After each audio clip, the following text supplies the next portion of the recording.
સૌ જાણો છો તે રીતે જે તે સમયના અંતરે લોક અદાલતનું આયોજન કરવામાં આવતું હોય છે, તેવામાં આજ રોજ આ વર્ષની બીજી લોક અદાલતનું આયોજન કરવામાં આવ્યું હતું। આ વખતે સમગ્ર કચ્છ જિલ્લાની અદાલતોના આશરે 10,000 જેટલા પેન્ડિંગ ક્રિમિનલ અને સિવિલ કેસ મૂકવામાં આવ્યા હતા। તો આ સાથોસાથ 18,000 જેટલા કેસ કે જે હજુ સુધી અદાલતમાં આવ્યા જ નથી, તેવા 18,000 કેસને પ્રી લિટિગેશન કેસ અંતર્ગત મૂકવામાં આવ્યા હતા। આ લોક અદાલતમાં 5 થી 7,000 જેટલા લિટિગેશન કેસ અને 8 થી 10,000 જેટલા પ્રી લિટિગેશન કેસનો નિકાલ કરવામાં આવે તેવી પૂરેપૂરી શક્યતા વ્યક્ત કરવામાં આવી હતી।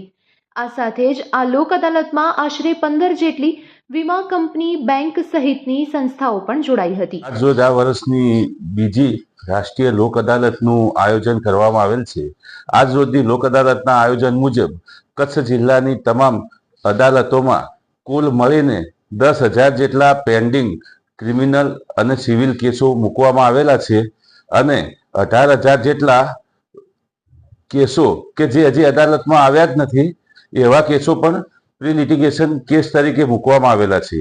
આજ રોજની લોક અદાલતમાં કુલ મળીને 15 જેટલી સંસ્થાઓ, બેંકો, સંસ્થાઓ અને વીમા કંપનીઓએ પણ ભાગ લીધેલ છે અને આજ રોજની લોક અદાલતમાં કુલ મળીને 5 થી 7,000 જેટલા પેન્ડિંગ લિટિગેશન કેસો અને 8 થી 10,000 જેટલા પ્રી લિટિગેશન કેસોનો નિકાલ થાય તેવી પૂરી શક્યતા છે।